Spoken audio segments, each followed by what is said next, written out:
Ito naman mga kabombo, relationship goals. Magkasintahan top-notcher sa Mechanical Engineers Licensure Examination.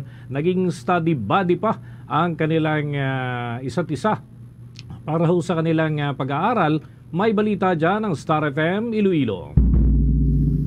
Suporta sa isa't isa ang susi sa tagumpay ng magkasintahan mula sa Iloilo Science and Technology University sa La Paz, Iloilo City upang makapasa sa Mechanical Engineers Licensure Examination nitong buwan. Si Francis Von Gonzaga Hesora, 23 years old, mula sa Nueva Valencia, Guimaras ay nag-top 6 matapos makuha nito ang 89.80% rating, samantala nakapasa naman ang kanyang kasintahan na si Eden Lee Suguan, 23 years old, ay mula sa Lambunaw, Iloilo. Sa panayam ng Star FM Iloilo, sa magkasintahan, sinabi ng mga ito na hindi nila hinahayaan na maging adlang ang kanilang relasyon sa kanilang pag-aaral. Dagdag pa nito, magkasama sila sa pag-re-review at dinidisiplina rin nila ang kanilang sarili kung saan wala silang araw na pinalampas sa pag-aaral.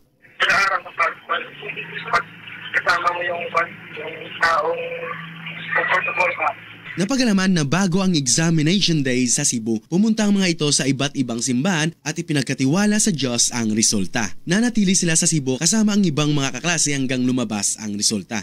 Plano naman ang magkasintahan na mag-proceed sa industriya at makabawi sa kani-kanilang mga pamilya. Para sa Bombo Network News, ito si Star DJ Ronnie, nag-uulat para sa number 1 and most trusted radio network in the country, Bombo Radio Philippines. Basta Radio, Bombo!